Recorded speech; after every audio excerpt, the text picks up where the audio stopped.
తప్పు ఉంది 100%. ఆ అబ్బాయిని ఎట్లయితే వేసి డబ్బులు ఎట్లా వసూలు చేసిందో అదే డబ్బులు మళ్ళీ అష్యూరెడ్ చేతుల మీదుగా అబ్బాయికి అందించాలి. దయచేసి పెళ్లి మాత్రం చేసుకోమాకరా నాయన నువ్వు.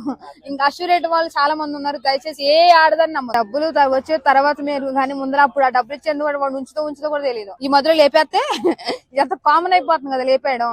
ఆ డబ్బులు ఇచ్చిన తర్వాత సంగతి కానీ కొంచెం దయచేసి ఇప్పటికైనా చెప్తున్నా అష్యూరెడ్ కానీ అంతమంది అష్యూరెడ్లు చాలా మంది ఉన్నారు బయట. కాబట్టి ఎవరిని చూసి మోసపోకండి. ఆ అష్యూరెడ్ కేసుకి ఇప్పటికైనా దయచేసి ఉంటే ఆ పిల్లోడికి ఏమైనా న్యాయం జరిగితే పెళ్లి వద్దు, పెళ్లి వద్దులే కానీ జస్ట్ న్యాయం చేస్తే ఎంత ఖర్చు పెట్టాడో కొంచెం ఆఫేని ఇప్పిస్తే కొంచెం వాళ్ళ ఫ్యామిలీ అంటూ బతుకుతుంది కదా. అమ్మాయిలు దరిద్రం అయిపోయారు మరి చేస్తున్నట్టు. అదే కదా అమ్మాయికి వెళ్ళి సపోర్ట్ నీ నాయాలు ఉన్నాను కాబట్టి కంపల్సరీ నన్ను ఆ పిల్ల చించుకొని ఆమె నన్నే రేప్ చేసిండు నన్నే చేసిండు అని చెప్పేస్తుంది. ఏ న్యాయమైనా ఏ పోలీసు వాళ్ళు ఎవరైనా అమ్మాయికే సపోర్ట్ చేస్తుంది కదా. ఆమె అంత గట్టిగా పర్టికులర్ చెప్తుందంటే అంతే. కాబట్టి ఏం చేయలేమబ్బా. ఆ అబ్బాయి ఒక విషయం చెప్పిన ఒక మగాడు పెడుతున్నాడు అంటే వాడు పెళ్లి చేసుకుంటా అన్నాడంటే ఎప్పటికప్పుడు పోస్ట్ పోన్ చేసుకుంటూ వస్తుందంట. దాన్ని ఏమంటారు? అది నార్మల్ గా ఇష్టం లేనట్టే కదా. పెళ్లి చేసుకున్న అమ్మాయి అబ్బాయి ఆడుతుంటే నీకు ఎందుకు ఇష్టం లేకుండా నువ్వు ఎందుకు ఇన్ని రోజులు లివింగ్ ఇష్టం ఎందుకు మెయింటైన్ చేస్తావు? నీకు ఇష్టం లేక డబ్బు వచ్చిన రోజులు ఉన్నావు, అయిపోయింది. ఇష్టం లేని చెప్పి వెళ్ళిపోయావు. వాడిదేం తప్పు కాదు కదా. ఇప్పుడు ఒక ఆడితే మనం మగాడి దగ్గరికి వెళ్తేనే కదా ఎవరైనా రానిచ్చేది. కాబట్టి ఆ అబ్బాయిది ఏం తప్పు లేదు. ఈ అష్యూరెడ్దే ఇండస్ట్రీలో ఏ అవకాశాలు లేక నమ్ముకొని ఇవన్నీ కోసం ఎవరినొకటి ఒకటి బక్రా దొరికింది కదా, ఆ బక్రాన్ని వాడుకున్న వదిలేద్దామని ఇద్దరు ఉన్నారు. ఏ సినిమా ఛాన్స్ లేక ఏం చేయాలో అర్థం కాక డబ్బు లేక ఏమీ లేక బయట జాబులు ఏం చేసుకోలేక ఇండస్ట్రీని నమ్ముకొని కాబట్టి ఏం చేయాలో అర్థం కాక డబ్బు డబ్బు డబ్బు డబ్బు అని చచ్చిపోతున్నారు జనాలు. ఎవడొకట బక్రా దొరికిండు అయిపోయింది అంతే కథ.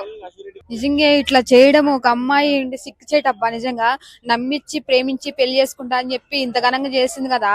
నిజంగా ఏంద్రాబాయ్ ఈ సమాజం ఇట్లా తయారైపోతుంది. ఒకప్పుడేమో అబ్బాయిలు మోసం చేసి అబ్బాయిలు రేప్ చేసేవాళ్ళని చెప్పి ఫైర్ అయిపోయారు.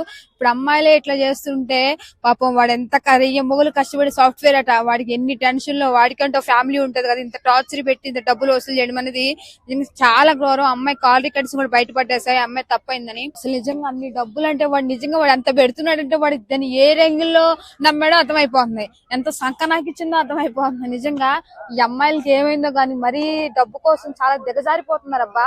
కాబట్టి ప్రతి ఒక్కరికి చెప్తున్నా, మీరు సిన్సియర్ గా లవ్ చేస్తే లవ్ చేయండి రబ్బా. ఈ అబ్బాయిలు అంతే, ఈ గొర్రెలు ఈ అబ్బాయిలు కూడా అంతే. అమ్మాయిలు తప్పనట్లేదు, అబ్బాయిలు కూడా తప్పే. ఒక అమ్మాయి సిన్సియర్ గా లవ్ చేస్తుందని చెప్తే ఇష్టానుసారంగా పబ్బులకి షికార్లకి సినిమాలకి ఎక్కడ ఉంటే అక్కడ ఆశలు చేయడం ఎవరికి రా తీట? మీకే కదా.